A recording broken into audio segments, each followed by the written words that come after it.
Welcome to the God is Not an Asshole podcast.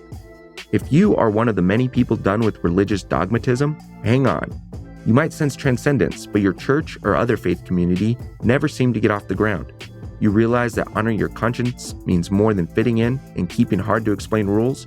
Hang on. You could probably think of the goodness in your tradition, and you tried your best to save that baby, but there's so much bathwater. Join your hosts, David Norman Moore Jr. in California and Carrie Connolly in New Jersey, who are collaborating to bring on guests who have found life on the other side of fundamentalism. Guests with stories of how they have liberated themselves from beliefs that divide us from each other. None of our guests' narratives are identical, but we hope you'll find something in common with each of them. We invite you to experience our common bond as we all inspire even more of us to embrace the true self.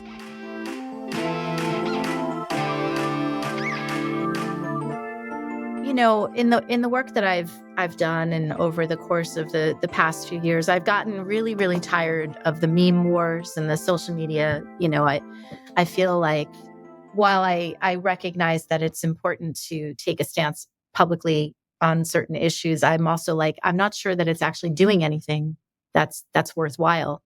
You know, it's not really, people know where I stand. And yet I'm not sure that it does anything to bridge the gaps, right?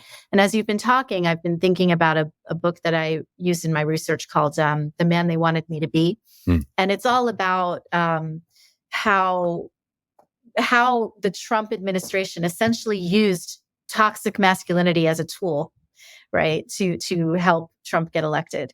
And in the story that you're talking about, I'm thinking about that, and what's happened in my own inner dialogue, in my own inner sphere, is the more I have studied dominance, and that's what I'm studying in my doctorate work, is that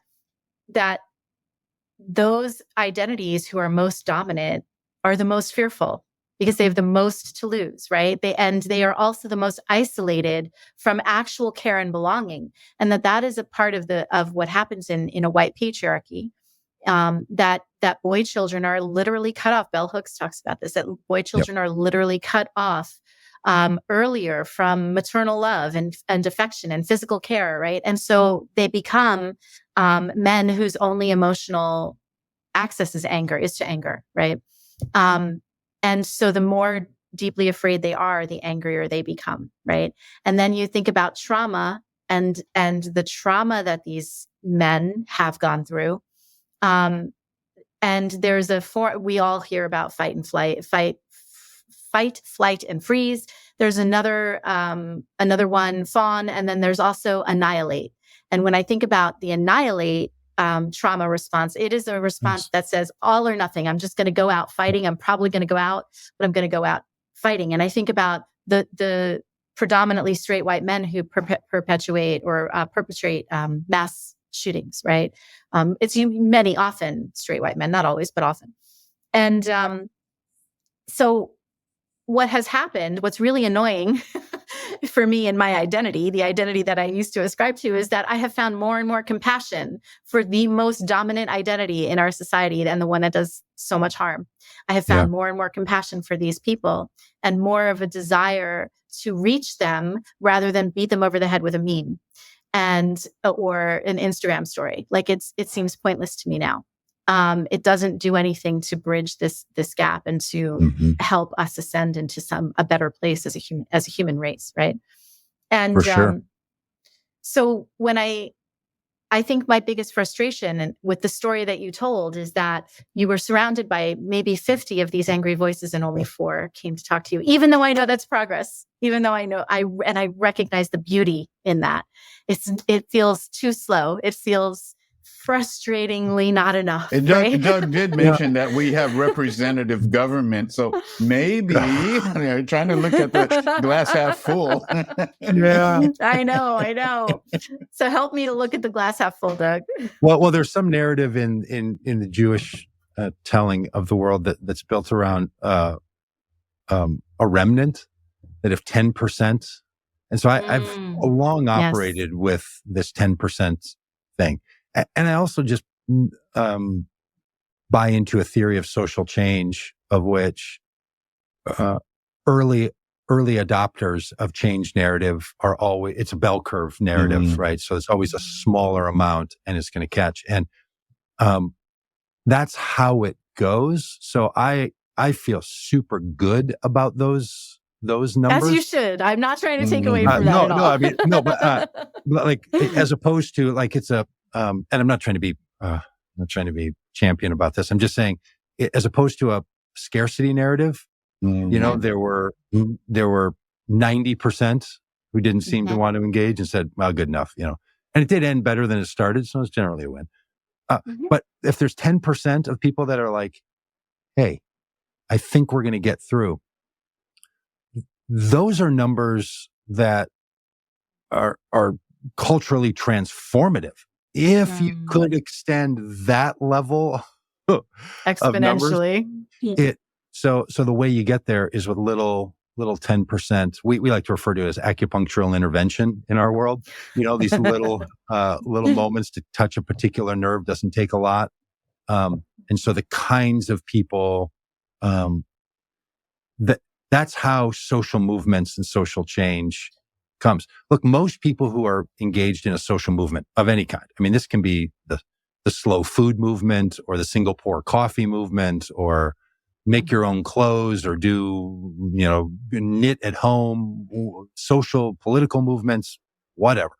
The majority of people, great majority of people in any movement are not ideologically informed and know everything. They're beneficiaries of the movement. Yeah.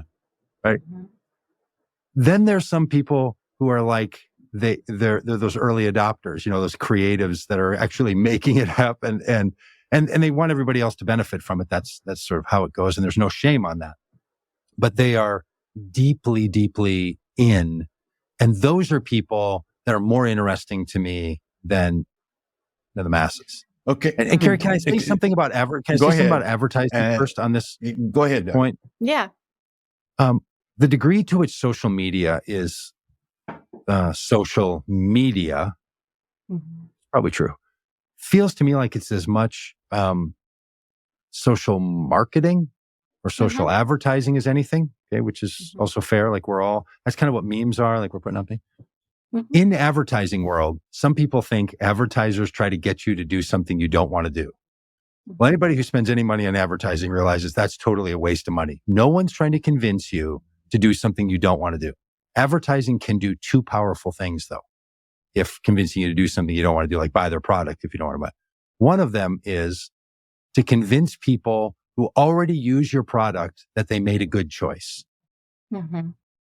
Sometimes we're putting up social memes to remind people that you're someone who they want to be connected to.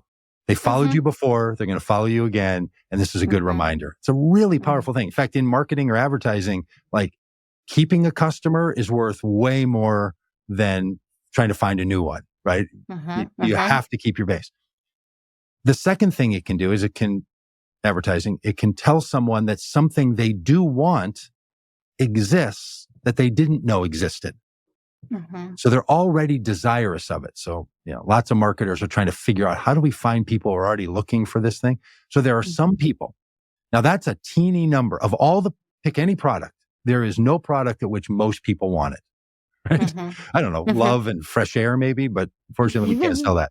So almost nothing else. So it's always a tiny, tiny number of people. Our own social expression in the world can be easily frustrated if we think it's going to get someone to take on a belief they don't want or to drop a belief that they do want. Pretty rare. But every once in a while, somebody comes along who's like, I'm not sure I want to think this anymore. I wonder who else is saying some other thing. And, you know, you become a trusted voice. So I would just encourage you to not grow weary as you're doing good in that work. Always encouraging me to.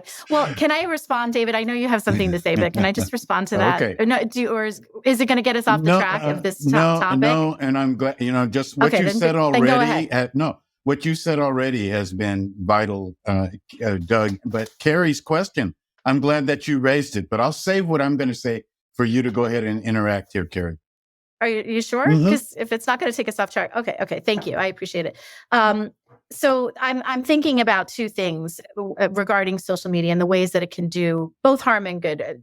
When I was writing Good White Racist, I literally had my friend Jessica's face in my mind because she was somebody who was down with everything that I was writing, but and had situations in her life where she needed language and she didn't know how to speak about it. So I did have her in my mind, right? So to the point of like how this is somebody who needs to know that something that they want is out there, right?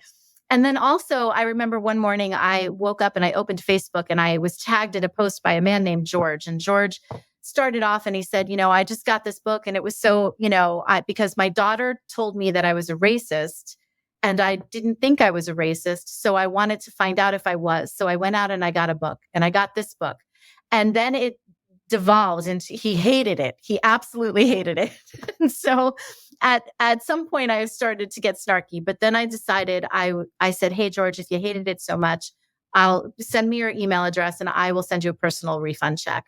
Oh, nice. That started a conversation with George because he didn't realize how vitriolic he was being in his commentary. He was like, I didn't mean to be so mean. Maybe you're not such an awful person either, even though your book makes it seem like you are. Like he kind of said that, And we ended up having a really fun conversation about like, maybe we could have a beer together. Maybe we could, could I have wine? Because I'm not really a beer drinker. And then some other people came in and they started bashing George without reading through the commentary that we were having. And George disappeared. Yep. And what sucks about that is that George was a man who cared what his daughters thought. Yeah. And he cared enough to go out and get a book. And even though he hated the book, he read it and he refused my refund. He said, maybe it wasn't so bad after all. Right. And I lost that opportunity of connection because of the vitriol that, quote, my side brought to the table. Yep. And I think about George every day to this day. Right on. So, David, it's beautiful. Please. Well, thank you for that. And that's why, Carrie, when I go back and I listen to these podcasts, I hear things I didn't hear because it's so rich and you contribute so much. But let me just say, thank you. This is something of an acknowledgement hyphen confession. Doug, when you were talking about your experience in Marco Island, Florida, which is where Brian McLaren happens to live, right? I don't know if he was involved in that at all, but yeah, he was one of the speakers at the event. Okay, so when you had that experience, it reminded me of an experience that I have often, and it speaks to the historical gaslighting that we as a culture have, as a society have had from before the beginning. And that is, there are times I see dreams come true and I feel uncomfortable. I see things that actualize culturally, societally, and politically that I wanted to happen. But when they happen, it feels destabilizing because we have been conditioned to accept a certain status quo, and an example of this that people can connect to right away is you think of Martin Luther King and his "I Have a Dream" speech, at the Capitol way back in 1963, I think it was. How many Black people were uncomfortable with that? As benign as it seems now, and everybody's drawing inspiration from it. At that time, there were Black people saying, he should back off. He should not, be so strident, because he's jeopardizing something for all of us.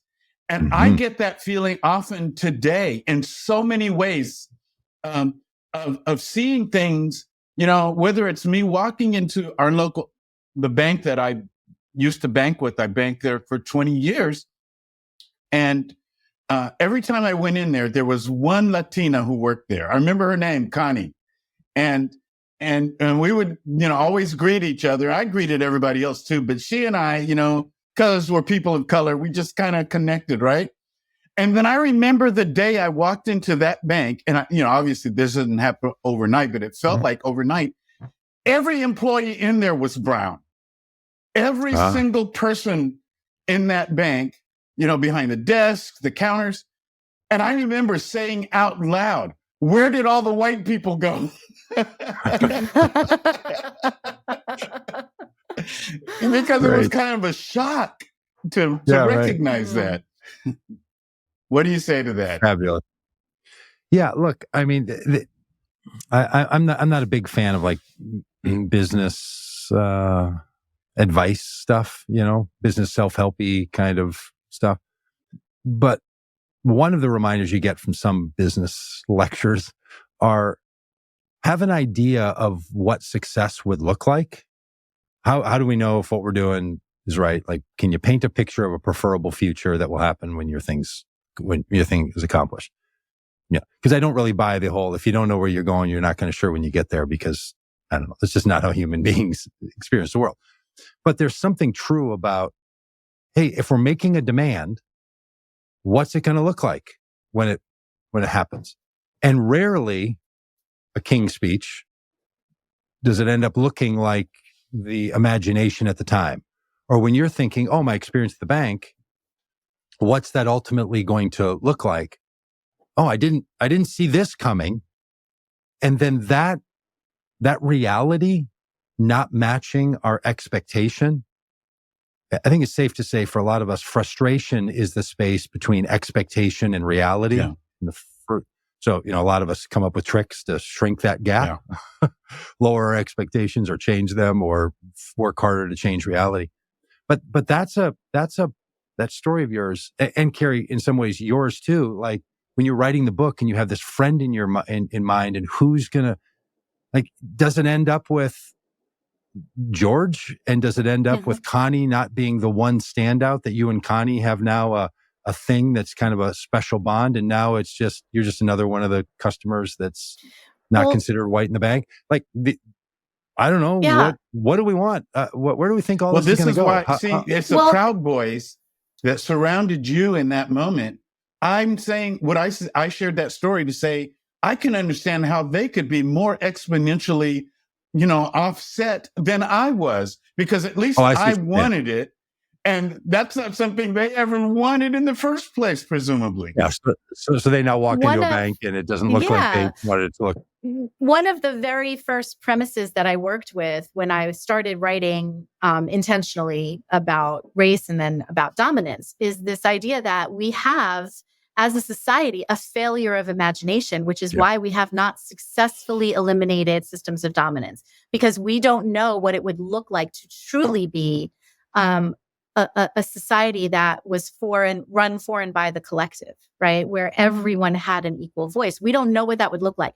And until the people who are members of the dominant identities, until they can begin to imagine what that would look like, their fear is always going to be there. And so why would they intentionally enter into something that is terrifying to them? They're going to work really hard to keep things exactly the same, but until they can begin to imagine with the rest of us what that system would look like. And so I'll tell you a little story similar to that idea.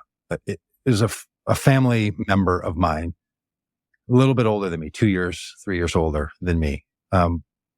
In June of 2020, we had a get together at our house. So these are now days after George Floyd's murder. And I was very engaged in the actions in Minneapolis, right? Shot at by police with rubber bullets and maced and just all the nonsense of what was going on. We tried to stand in spaces. So we were talking about some of that in my backyard. And my relative, a man, said, hey, can I just be honest? This is really hard for me. He said, when we were growing up, saying he and I, similar ages, he said, the deal was that we were going to stop noticing race. So I have tried in my business practice, he's a financial advisor, to not take race into consideration, because that was the deal that we were told to make in the late 1970s and early 1980s.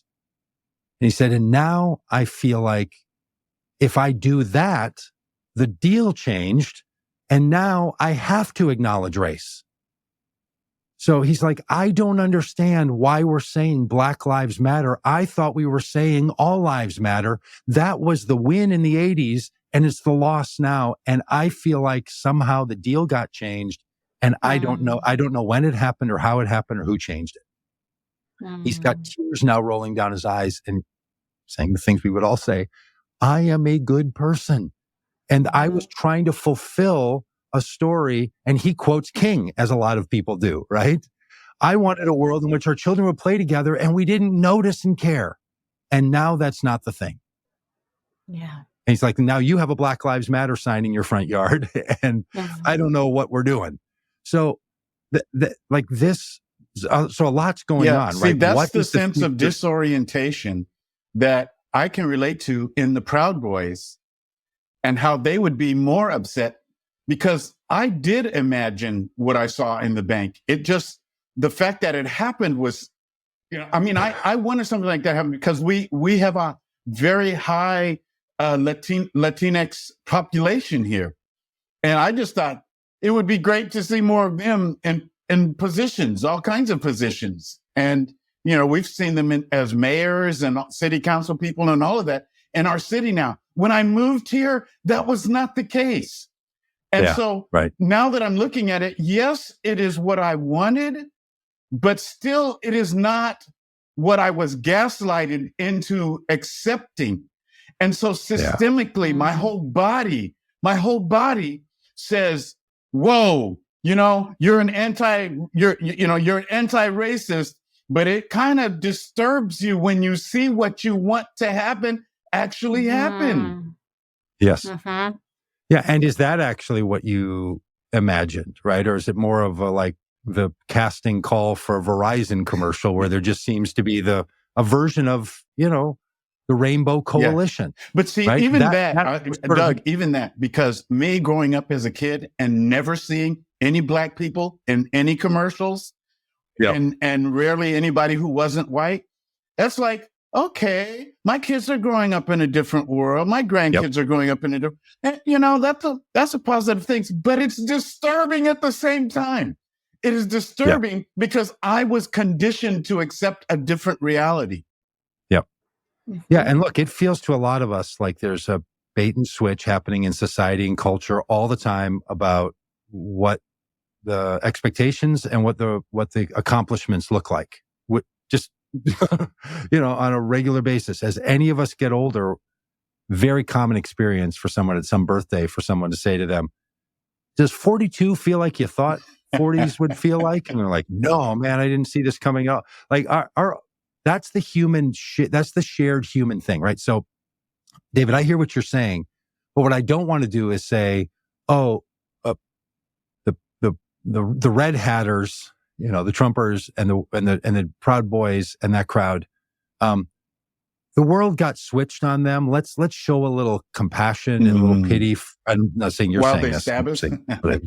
Yeah, Right. like, that's they're a little fragile. That's been hard. I think it's better to say, look,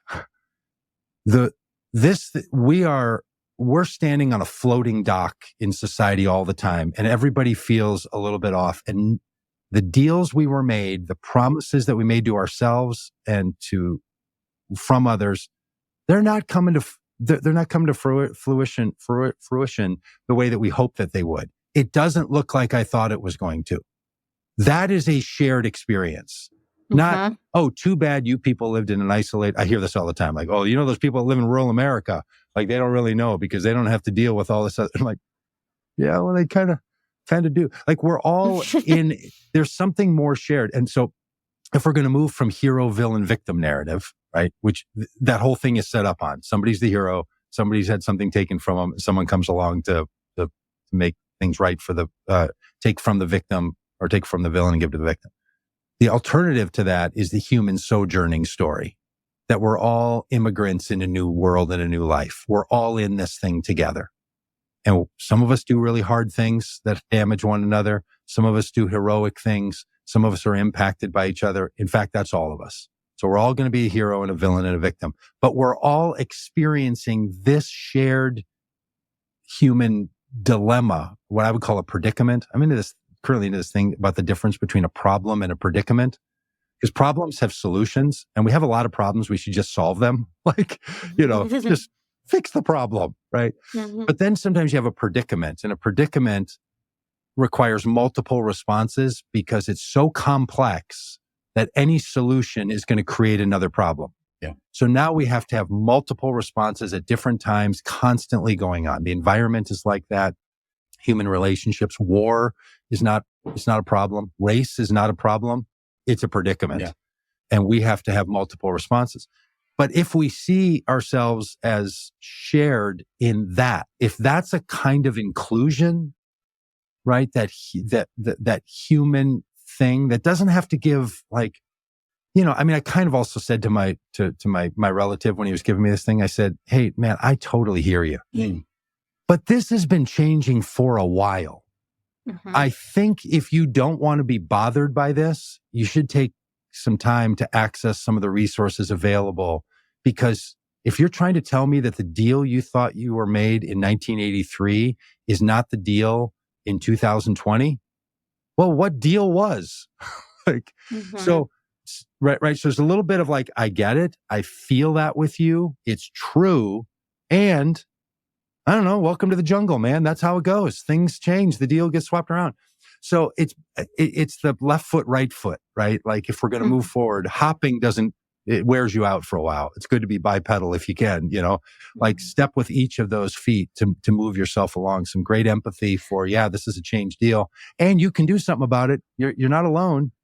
And I think it's worthwhile to say that the deal that he's referring to in the 80s was one that was super comfortable for white people, right? It's super comfortable to not have to notice blackness, because if you don't notice blackness, then you don't have to notice whiteness, right? So it's way more comfortable to be able to not notice race. So I think it's worthwhile to be asking, well, how does this narrative or belief serve me? And am I getting something out of it that's actually doing harm to somebody else?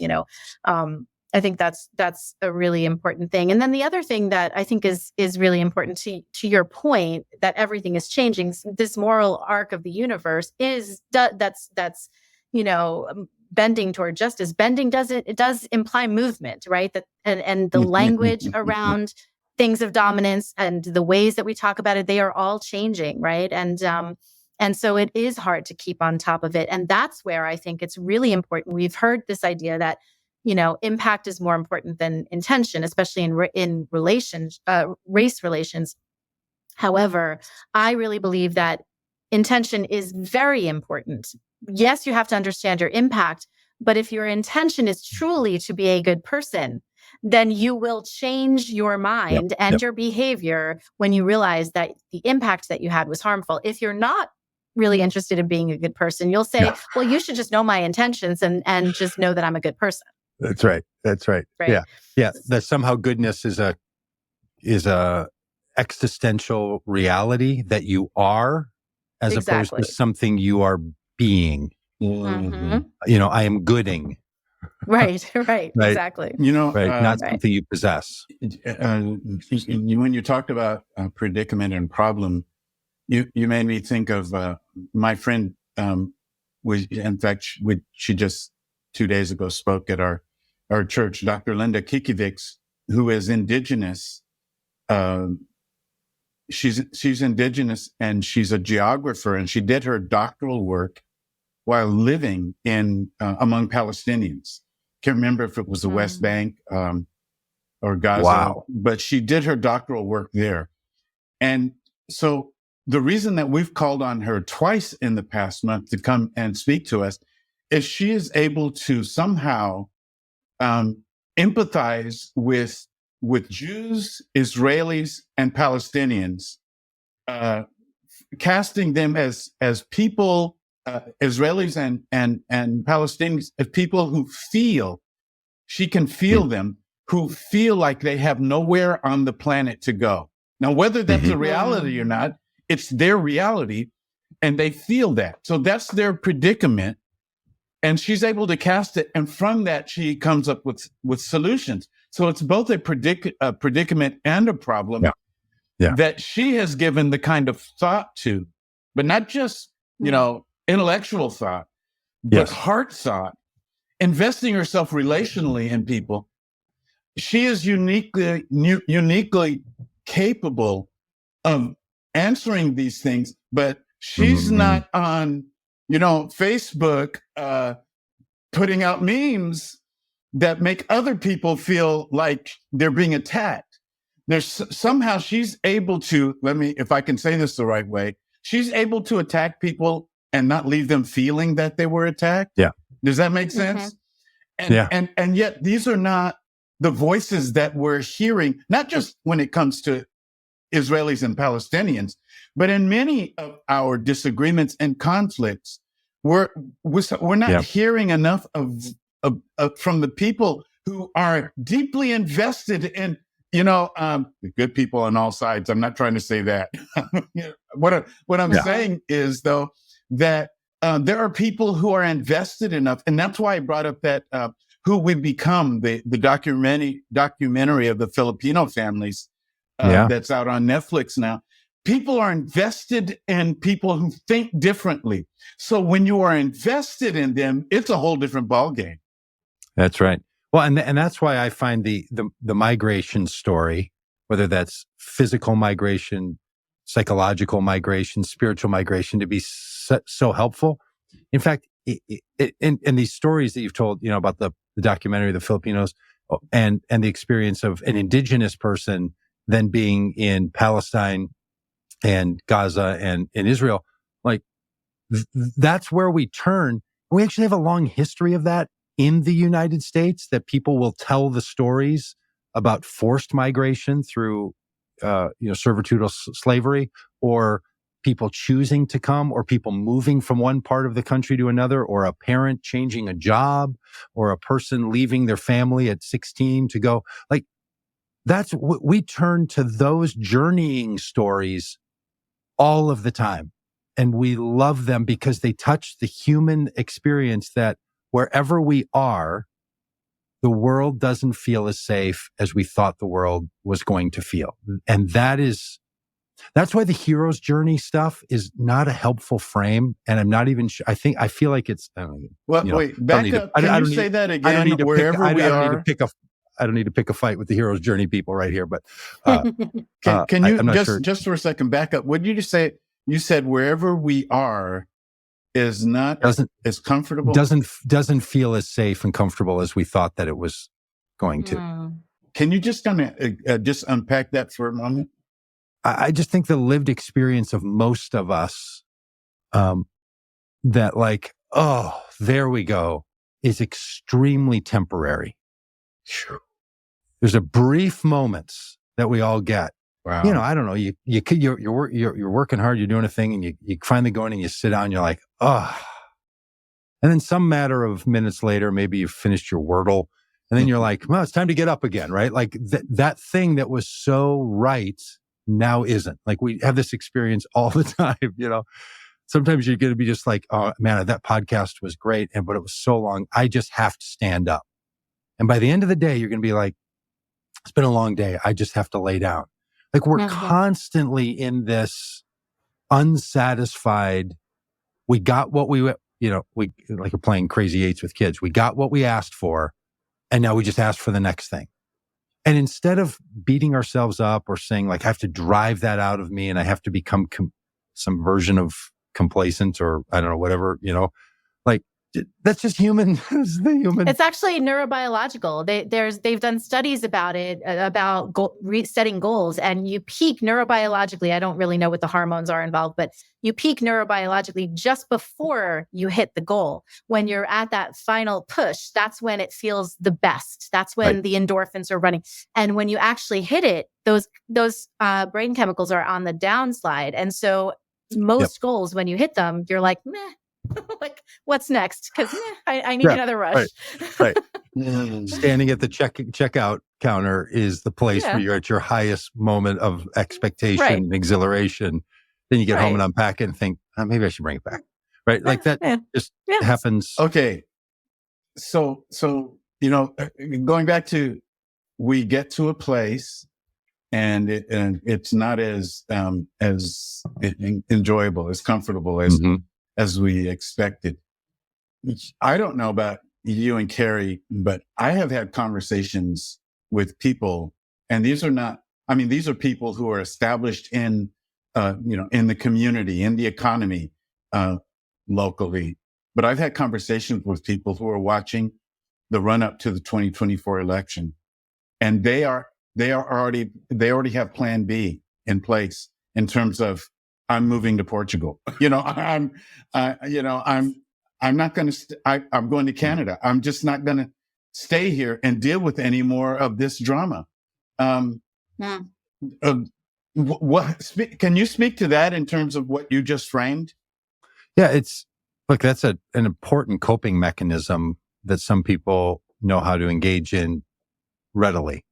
What do we do if, when the now and then doesn't match up the way we hope it will, we start to ask ourselves some pretty deep questions. Not all of us are sort of our response to the predicament.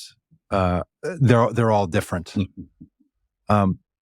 Thankfully, the struggle for most of us is the people that are most dear to us and that we want to be with don't always have the same response that we would have. A lot of my my conservative friends will say, yeah, all you snowflakey liberals, you all say you're going to leave when Trump, how come none of you left? I'm like, well, it's because you couldn't really get your best friend to move with you, or you couldn't get your lover, or you couldn't get your grandchildren, your grandchildren. You're like, I'm stuck. Right. But the thing that does when people are like, okay, let's start looking for property in Portugal or something. It allows people to be active in their worry and in their anxiety. And for some people, that's quite relieving. For others, sometimes feeding anxiety, like feeding anger, actually produces more of it. It doesn't let pressure out, now neurologically, like it makes bad patterns. Like it's not a good idea to punch a pillow. It's a better idea to find ways to not respond to frustration with violence than to make a pattern where you're just... I just read that same article. I don't know where I was reading that, but I just read that. Is there an article about that? I just read that. Okay, I'd love to see that, because I keep hearing that stuff, and I know it's in something, and I haven't done the hard work to find it. Literally just something about somebody not punching a pillow. I just read that.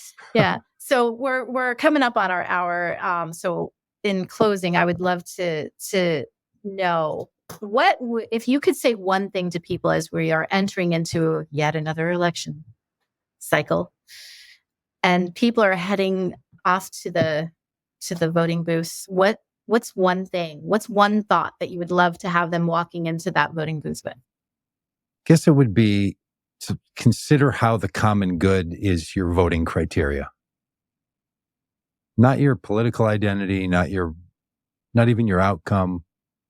Just to entertain that, and that will cause them to ask some other questions. What do you mean by common? What do you mean by good?